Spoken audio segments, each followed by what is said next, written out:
नमस्कार दोस्तों। आज मैं आप सबको मालती जोशी जी द्वारा लिखित एक और कहानी मातृदाय सुनाने जा रही हूँ।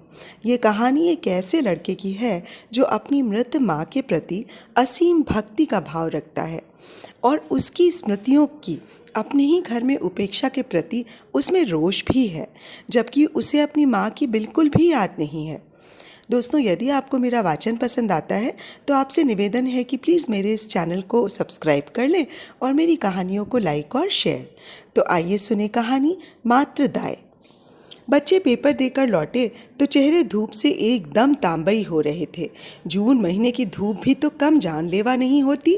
सुबह 6 बजे से ही दिन चढ़ाता है और 11 बजे तक लू के थपेड़े चलने लगते हैं। दरवाज़ा खोलते ही देख लिया कि दीपू का चेहरा एकदम लटका हुआ है। श्री के बारे में कुछ भी कहना कठिन है। उसके मन की बात चेहरे पर कभी नहीं झलकती। ये तो अपने ही साहबजादे हैं जो ना खुशी छिपा सकते हैं ना उदासी। आते ही सवालों की झड़ी लगा देना मुझे अच्छा नहीं लगता। मैंने हॉल का पंखा खोल दिया और उन दोनों को पसीना सुखाने के लिए वहीं छोड़कर मैं किचन में आ गई।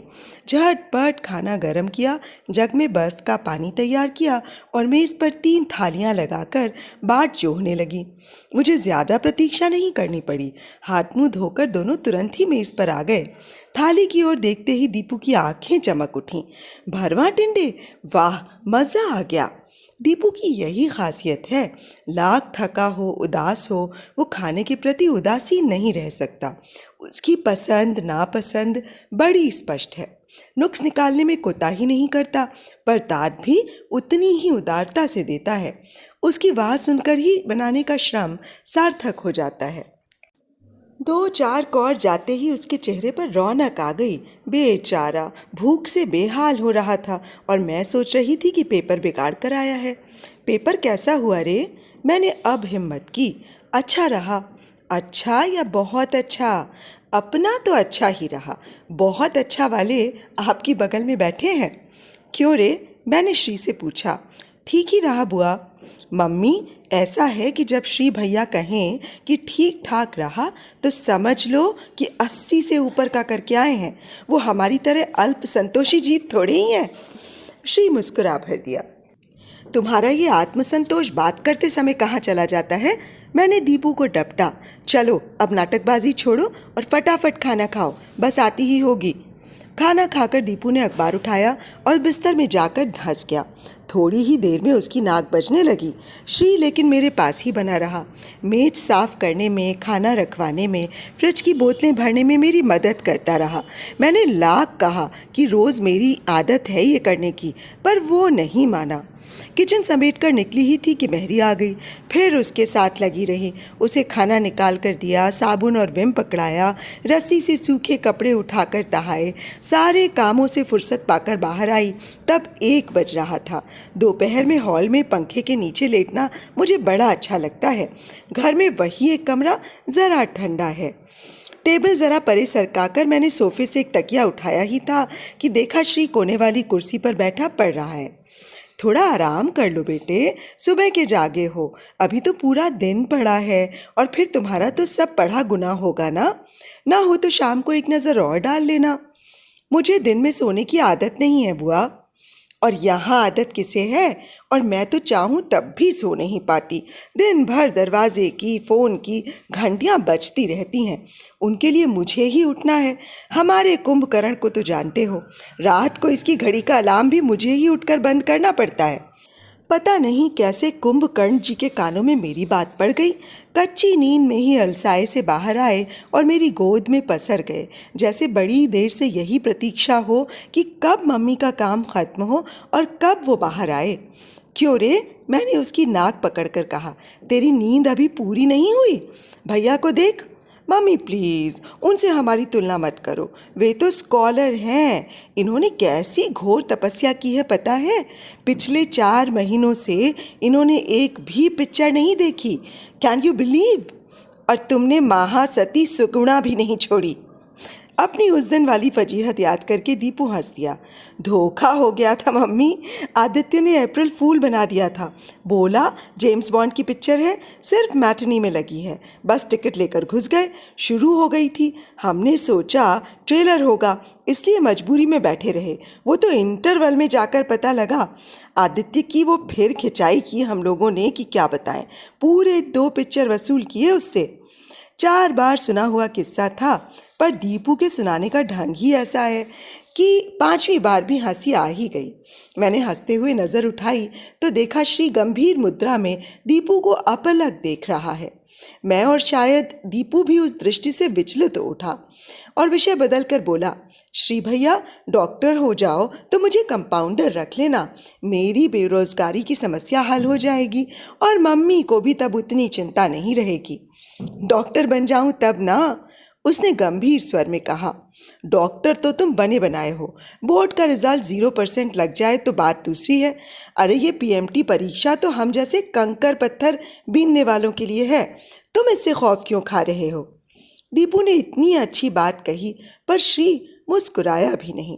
धीरे से नीचे उतर आया और मेरे पास सरक कर बोला, बुआ थोड़ी देर आपकी गोद में लेट जाऊं, तकलीफ तो ना होगी?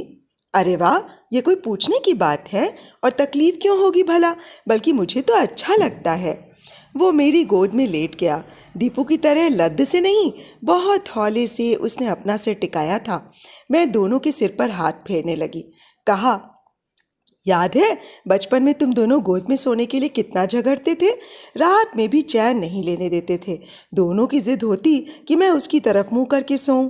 जिसकी तरफ पीठ हो जाती थी वही मचल जाता था। कहते कहते मैं अचानक रुक गई। क्या श्री के सामने ये सब कहना ठीक था? पुरानी यादों को कुरेदना उचित था? वो तो शायद कब से सारा प्रसंग भूल चुका होगा। अपने को बेतरह कोसते हुए मैं उसके बालों में गालों पर हाथ फेरती रही। मैंने पाया कि उसकी आंखों की कोर गीली हो आई हैं। उसके वे यत्न से रुके हुए आंसू मुझे भीतर तक हिला गए। तो क्या उसे सब कुछ याद आ रहा है? पर ये कैसे संभव है? माँ की मृत्यु के समय वो केवल 4 महीने का तो था। 8-9 महीने का था जब मैं उसे यहाँ ले आई थी। सुनंदा उसकी नई माँ उसे वापस ले गई थी, तब भी वो केवल 3-3.5 वर्ष का था। क्या उतना सा बच्चा कुछ याद रख पाता है? फिर वे आंसू शायद मेरा ममता में स्पर्श पाकर अनायास ही निकल आए होंगे। उनके पीछे कोई भूमिका, कोई इतिहास नहीं है। 10-15 मिनट के बाद वो खुद ही उठ बैठा। क्यों रे, सो लिया? बुआ मैं सो नहीं रहा था, बस ज़रा देर को लेट गया था। इस तरह का बचपना की ये अरसा बीत गया ना, बड़ा अच्छा लग रहा था। मैं कुछ कहने को थी कि जैसे उसने मेरे मन की बात पकड़ ली। घर में सबसे बड़ा हूँ ना मैं, छोटे भाई बहनों के सामने हमेशा ये बड़प्पन लादे रहना होता है। और फिर माँ के पास इतना समय कहाँ होता है कि फुर्सत में बच्चों के पास बैठ लें। सुबह शाम रसोई में जुटी रहती हैं, दोपहर में स्कूल जाना होता है, कई बार तो देर रात तक जागकर कॉपियाँ जांचती रहती हैं। मैंने अचरज से भरकर उसकी ओर देखा। कैसे जान गया कि मैं उसकी माँ को उलाहना देने जा रही हूँ? कितनी चतुराई से सारी बात ढांप गया। कहाँ से सीखी है उसने ये चतुराई, ये समझदारी, ये सहनशीलता? इसका शतांश भी अगर भाभी के पास होता तो भैया का जीवन आज कुछ दूसरी तरह का होता। काश! सारी शाम मन में यही सब उमड़ घुमड़ होता रहा। पिछली सारी स्मृतियाँ जाग उठीं और जी अकारण उदास हो गया। उस साल मैंने बीए किया था। मैंने सोच लिया था कि अब आगे नहीं पढ़ूंगी, नौकरी करके भैया का हाथ बटाऊंगी। नाते रिश्तेदार अम्मा को सलाह दे रहे थे कि इस छोकरी की जल्दी से जल्दी हाथ पीले करो, ये बोझ कब तक लादे रहोगी। उन दिनों बाबूजी को गुजरे 2 साल बीत चुके थे, परंतु घर में अभी जैसे मातम सा छाया हुआ था। मेरी शादी की बात जब भी उठती अम्मा तड़प जाती। एक ही तो बिटिया है मेरी, उसे भी विदा करके मैं क्या दीवारों से सर फोड़ लूँ? मेरे सुख दुख की यही तो साथी है। नहीं, पहले मैं अपने शैल का ब्याह करूँगी, घर में बहू लाऊंगी, एक बार घर में रौनक हो जाए, फिर बिटिया को चाहे दूसरे ही दिन ब्याह देना। बहुत जिद की अम्मा ने, तब जाकर भैया शादी के लिए राज़ी हुए। बहुत शौक़ से ब्याह किया था अम्मा ने। उस समय वे अपना सब दुख भूल गई थीं। उन्होंने एक बार भी आंसू नहीं टपकाया। हम सबको भी सख्त हिदायत दी कि खबरदार, रोग आकर कोई अज़गुन नहीं करेगा। बाप की याद आए तो चुपचाप अकेले में रो लेना, किसी के सामने तमाशा करने की कोई ज़रूरत नहीं है। अम्मा की हिम्मत देखकर हम सब ने अपने आंसू सोख लिए थे, पर वे सब बाद में काम आए। भाभी ने घर में आते ही विद्रोह का झंडा गाड़ दिया। हम लोगों का परिवार बड़ा था, 2 पढ़ने वाले भाई, एक ब्याहने लायक मैं और बूढ़ी और बीमार अम्मा। भैया अकेले कमाने वाले थे। यूं तो अम्मा की थोड़ी सी पेंशन थी, घर का मकान था, फिर भी भैया भाभी को वो सब नहीं दे सके जिसकी एक नवेली बहू को अपेक्षा होती है। भाभी की यही हताशा उनके मन में कड़वाहट घोल गई। अम्मा से उनकी एक दिन नहीं पटी, भाइयों से भी पहले ही दिन से ठन गई। मुझसे लड़ाई तो नहीं हुई, पर कभी खास प्रेम भी नहीं रहा। कुल मिलाकर घर का वातावरण और मनहूस बन गया। पहले हम दोनों का एक साझा दुख था, बाबूजी का दुख। अब तो घर स्पष्टतः 2 खेमों में बंट गया था। सबकी अपनी अपनी व्यथा कथा थी। भैया बेचारे त्रिशंकु से बन गए। बनती कोशिश हम उन तक कोई बात नहीं जाने देते थे, पर किसी किसी दिन भाभी की जली कटी बातें गले तक आ ही जाती और अम्मा उफन पड़ती। भैया तब फट पड़ते, तुम्हें ही शौक चढ़ा था ना बहू का, अब भुगतो। भाई लोग तो दिन भर बाहर निकाल देते, केवल खाने और सोने भर को घर में आते, पर मुझे तो घर में ही रहना था, सब कुछ सहना था। कभी कभी सब कुछ बर्दाश्त से बाहर हो जाता। कई बार तो आत्महत्या करने का मन हो आया। अम्मा सब कुछ समझ रही थी। एक दिन बोल ही पड़ी, शैल, हमारा तो जैसा होगा होता रहेगा, पर इस लड़की को तो देख, घर में पड़ी पड़ी सूखती जा रही है। जैसा भी मिले एक लड़का ढूंढ कर ला और इसे विदा कर। इसे देख देख कर मेरा खून जला जा रहा है। लड़का चाहे जैसा ढूंढो, हिंदुस्तानी लड़की की शादी पैसों की बर्बादी ही होती है। भैया और कर्ज में डूब गए, मम्मा और अकेली पड़ गईं, भाभी और अधिक खूंखार हो उठी। उन दिनों उनका पांव भारी था। हम लोगों को आशा बंधी कि बच्चे के जन्म उन्हें कोमलता से भर देगा, पर वो तो जैसे और असहिष्णु हो उठी। अम्मा के लिए पता नहीं कैसी कैसी शंकाएं उन्होंने पाल ली। अनेक टोनों टोटकों का आरोप वे अम्मा पर लगाने लगी। हार कर भैया उन्हें उनके पीहर छोड़ आए। श्री का जन्म वहीं अपनी ननिहाल में हुआ। ढेर सारी सौगात लेकर अम्मा और भैया बच्चे को देखने बरेली गए और उतने ही अपमानित होकर लौटे। फिर किसी ने उधर का रुख नहीं किया, पर 3 महीने बाद ही भाभी के निधन का समाचार आ पहुंचा। अपने आत्मसम्मान को परे रखकर दोनों माँ बेटे फिर पहुँचे। इस बार अपमान, भर्त्सना, तिरस्कार सभी कुछ मिला। भाभी की मृत्यु स्वाभाविक नहीं थी, उन्होंने कुछ खा लिया था और इस आत्महत्या के लिए उनकी सास को और पति को उत्तरदायी ठहराया गया था। बड़ी बदनामी और थुक्का फजीहत हुई। कोर्ट कचहरी के चक्कर लगाते लगाते भैया और अम्मा थक गए। वकीलों की जेबें भर भर के कंगाल हो गए। बहुत मुसीबत भरे दिन थे, किसी को अपना होश नहीं था। दोनों छोटे भाइयों ने पार्ट टाइम नौकरियां पकड़ ली थीं, नहीं तो घर की गाड़ी खींचना मुश्किल था। ईश्वर भी जैसे परीक्षा ले रहा था। उसी दौरान एक दिन भाभी के माता पिता आए और दूध मुहे श्री को दरवाजे पर पटक कर चले गए। जाते जाते कह गए कि सांप के बच्चे को दूध पिलाएं, ऐसे बेवकूफ़ नहीं हैं हम। यहाँ भी उसके स्वागत के लिए कोई आतुर नहीं था। ये सब घटना उन दिनों की है जब दीपू होने को था। मैं उन लोगों के पास नहीं जा पाई थी। पत्रों से ही जो कुछ पता चलता था उसे पढ़कर रो लेती थी। दीपू जैसे ही 3 महीने का हुआ, मैं जिद करके अम्मा के पास आ गई। अपनी आँखों से सब कुछ देखा सुना। उन लोगों को उस समय मेरे सहारे की बहुत ज़रूरत थी, पर अपना घर बार छोड़कर मैं कब तक वहाँ पड़ी रहती। फिर उनके कसाले के दिन थे, अपना अतिरिक्त भार भी उन पर डालते अच्छा नहीं लगता था। मैं अपने घर लौट आई, साथ में श्री को भी लेती आई। दीपू के पिता ने भी ऐतराज़ नहीं किया और दोनों मेरे यहाँ जुड़वां बच्चों की तरह पलते रहे। उन दिनों घर बेतरह बिखर गया था। सब लोग एकदम टूट चुके थे। ऐसे समय में सुनंदा ने घर में प्रवेश किया। सुनंदा मेरी सहेली थी और ये प्रस्ताव उसकी ओर से ही आया था। उसकी अपनी मजबूरियां थीं। वे 4 बहनें थीं और 27 साल की उम्र में भी वो बड़ी 2 बहनों के ब्याहने की प्रतीक्षा में थी। वो शायद हताश हो चुकी थी, इसीलिए उसने एक दुधमुहे बच्चे का, उसके थके हारे पिता का, आशंकित परिवार का, बिखरे घर का भार खुशी खुशी उठा लिया। भैया को बड़ी मुश्किल से शादी के लिए राजी किया जा सका। अम्मा भी सुनंदा के रूप रंग को लेकर, वंश गोत्र को लेकर अप्रसन्न थीं, पर मैंने ही उसे समझाया। जैसी बदनामी हुई थी, उसे देखते अच्छा रिश्ता आना तो मुश्किल था। फिर सुनंदा ऐसी कुरूप नहीं थी। बढ़ती उम्र की चिंता ने चेहरे पर लकीरें डाल दी थीं, बस। सुनंदा ने आते ही सब संभाल लिया। भैया के टूटे मन को जोड़ना आसान नहीं था, पर उसने वो करिश्मा भी कर दिखाया। बीमार सास को भी उसने आश्वस्त किया, दोनों देवरों के किशोर मानस को स्नेह से आप्लावित किया और फिर श्री को लेने आ पहुंची। वो मेरे पास अच्छा पल रहा था, अब तो बड़ा भी हो गया था। परेशानी के दिन भी बीत गए थे, पर वो मानी नहीं। बोली, कल को उसके मन में ये विकार भी आ सकता है कि मेरे माता पिता ने मेरा परित्याग कर दिया। श्री को भेजते हुए लगा जैसे मेरे कलेजे का टुकड़ा कोई निकाल कर ले जा रहा है। मुझे विश्वास था कि वो मेरे बिना रह नहीं पाएगा। मैं हर महीने दौड़ दौड़ कर अम्मा के यहाँ जाती रही। श्री कुछ दिन तो सचमुच अनमना बना रहा। 1-2 बार उसे बुखार भी आया, पर उसकी बाल सुलभ वृत्ति ने धीरे धीरे नई परिस्थितियों से समझौता कर लिया।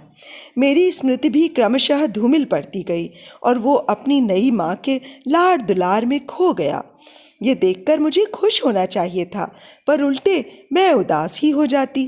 तब अम्मा ने समझाया, पगली, बच्चे तो अपनी माँ को भी भूल जाते हैं, तू तो उसकी बुआ है। पति ने कहा, तुम्हें तो खुश होना चाहिए कि एक बड़ी सी जिम्मेदारी थी जो अच्छे से पूरी हो गई। कोई दोष, कोई लांछन नहीं लगा।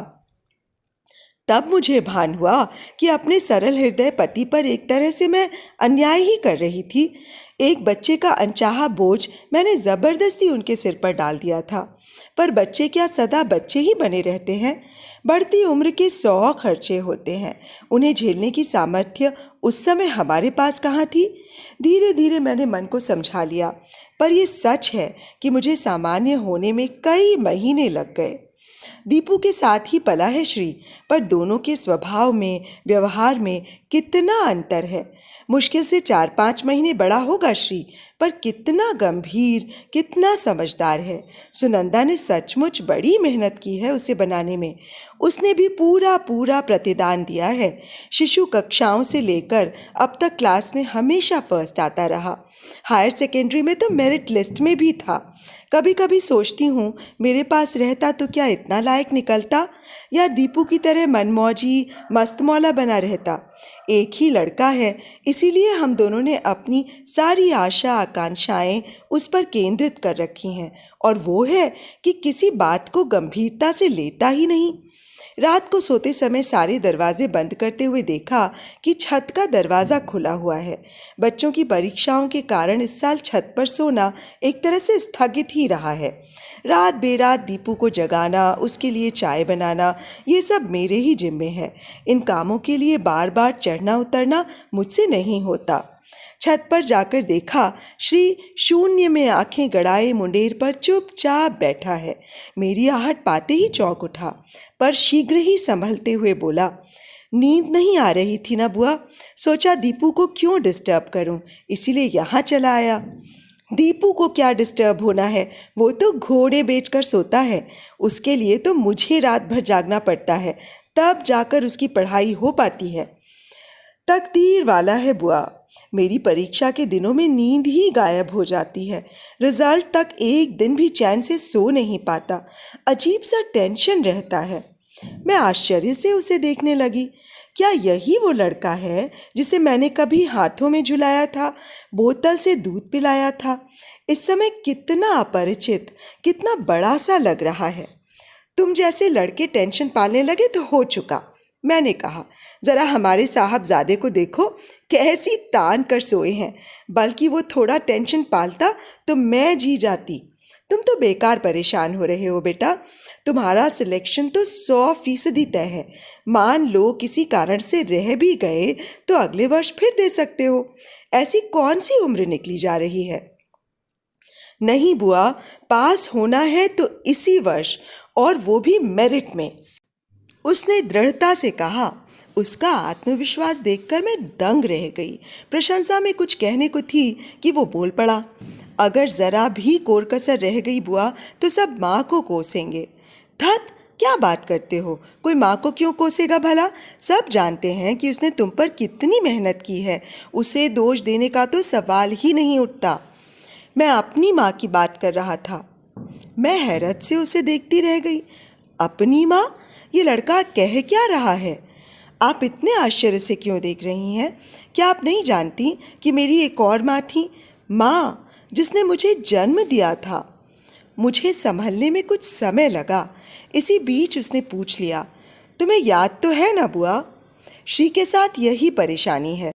कभी वो बहुत फॉर्मल हो जाता है और आप कहने लगता है, कभी दीपू की तरह लड़ियाकर तुम पर उतर आता है। वो अब भी मुझे ताक रहा था। दरअसल वो क्या है श्री, इतने दिन हो गए हैं कि बुआ, बहुत दिन हो जाने से भी क्या कोई किसी को भूल जाता है? दादी आज भी दादाजी को याद करती हैं। उनकी आदतों की, शौकीन मिजाजी की, पसंद नापसंद की घंटों चर्चा करती हैं। तीज त्योहार पर आज भी उनकी आंखें गीली हो जाती हैं। बड़ी धूमधाम से उनका श्राद्ध होता है, पर मेरी माँ को तो सबने मिलकर जैसे विस्मृति की गर्त में ढकेल दिया है। वो एक वर्जित विषय है जिस पर कभी कोई चर्चा नहीं होती। कोई उनका नाम तक नहीं लेता। घर में उनकी एक फ़ोटो तक नहीं है कि मैं जान सकूं कि मेरी माँ कैसी थी। किसी बच्चे को उसकी माँ से इस तरह काट देना अन्याय नहीं है क्या? कोई अन्याय नहीं है बेटा। इन सब बातों के पीछे एक साफ सुथरा उद्देश्य है, और वो है कि तुम्हें कभी ये एहसास ना हो कि तुम्हारी माँ नहीं है, वो मर चुकी हैं। ये एहसास बच्चों में कभी कभी हीनबोध पैदा कर देता है। साफ सुथरा उद्देश्य जो भी रहा हो, पर वो कभी पूरा नहीं हुआ। बुआ, मुझे तो बचपन में हर बार याद दिलाया गया कि मैं एक नालायक माँ का बेटा हूँ। क्या कह रहा है? सच ही कह रहा हूँ बुआ। बचपन में जब भी किसी चीज़ के लिए ज़िद करता, किसी से लड़कर आता या घर में कोई नुकसान कर बैठता तो दादी झट से कह बैठती, जैसा पेड़ होगा वैसा ही तो फल मिलेगा। अब बबूल में आम तो फलने से रहे। अब तुम ही सोच लो, ये बातें मुझ में कौन सा बोझ जगाती होंगी। सच, अम्मा पर इतना रोष हो आया। दिवंगत कर्कशा बहू का बदला कोई इस तरह बच्चे से लेता है? तभी तो बेचारा इतनी सी उम्र में इतना गंभीर हो गया है। हम लोगों ने हमेशा अम्मा के दुख को बड़ा करके देखा है। उस दुख ने उनके स्वभाव को कितना विकृत कर दिया है, इसकी ओर कभी ध्यान ही नहीं गया। सुनंदा ने कई बार मुझसे शिकायत की।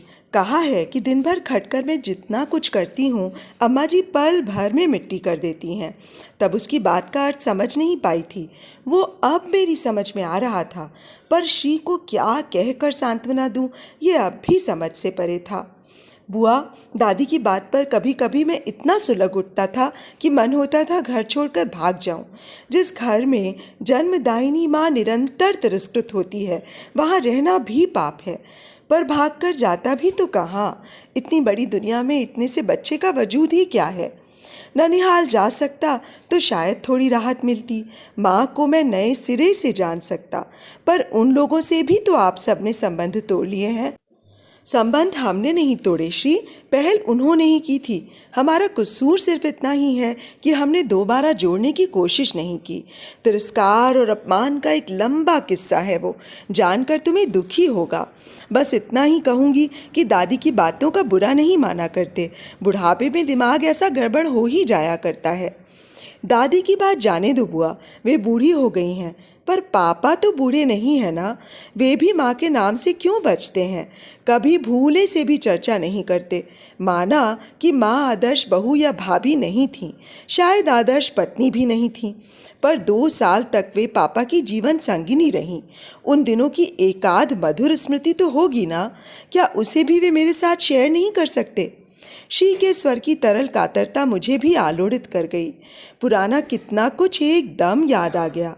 मैंने कहा, श्री बेटे, उन दिनों जो कुछ हुआ वो इतना भयानक और दर्दनाक था कि अगली पिछली सारी स्मृतियों को धुंधला कर गया। ये तो हम लोगों का सौभाग्य था कि मृत्यु के समय भाभी पीहर में थीं, नहीं तो भैया का जेल जाना सुनिश्चित था। उन लोगों ने कोई कसर छोड़ी थोड़ी ही थी। इतने बड़े हादसे के बाद भैया के मन में सिर्फ कड़वाहट बच रही थी। उसे तुम पर नहीं उड़ेलते, यही क्या कम है। वो तो जीवट वाले इंसान हैं, इसलिए अडिग खड़े रहे। शायद अम्मा का और तुम्हारा ख्याल उन्हें साबुत बचाए रहा। दूसरा कोई होता तो भर भरा कर ढह ही जाता। पर भीतर से भैया एकदम टूट चुके थे बेटा। सुनंदा के सचमुच हम सब पर बड़े एहसान हैं। उसने भैया को नया जीवन दान दिया, परिस्थितियों से लड़ने का हौसला दिया। उसी ने तुम्हें आदमी बनाया। सुनंदा की जगह कोई गलत लड़की आ जाती तो फिर से वही नाटक दोहराया जाता। लगा जैसे श्री मुझे चिढ़ा रहा है।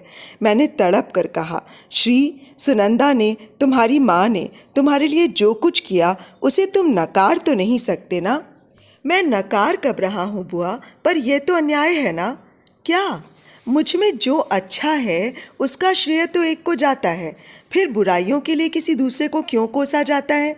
ये दोहरा मापदंड क्यों? बात तो लड़का ठीक ही कह रहा था।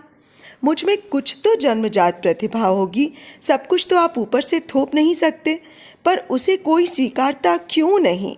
माँ की कोख से मैं क्या केवल अवगुण लेकर ही जन्मा हूँ? मेरी उपलब्धियों में उसका हिस्सा क्यों नहीं है? वो केवल मेरे दोषों के लिए ही उत्तरदायी क्यों है बुआ?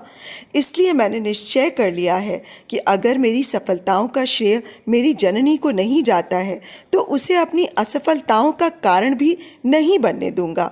अपनी माँ के लिए मैं कम से कम इतना तो कर ही सकता हूँ ना। उसके स्वर में एक अजीब सी दृढ़ता और आत्मविश्वास था। मैंने मन ही मन भाभी को पुकार कर कहा, भाभी, तुम सुन रही हो ना? तुमने तो बेटे के प्रति कोई कर्तव्य नहीं निभाया, उसे अनाथ करके चली गई, पर वो तुम्हारा ऋण बराबर चुका रहा है, बेटे का फर्ज अदा कर रहा है। तो अभी आप सुन रहे थे मालती जोशी जी द्वारा लिखी कहानी मातृदाय। आप सबको ये कहानी और मेरा वाचन कैसा लगा मुझे कमेंट बॉक्स में ज़रूर बताइएगा। मुझे आप सबके कमेंट्स का बेसब्री से इंतज़ार रहता है। तो अब मुझे इजाज़त दीजिए फिर से एक नई कहानी के साथ आप सबके सम्मुख उपस्थित होने के लिए। नमस्कार।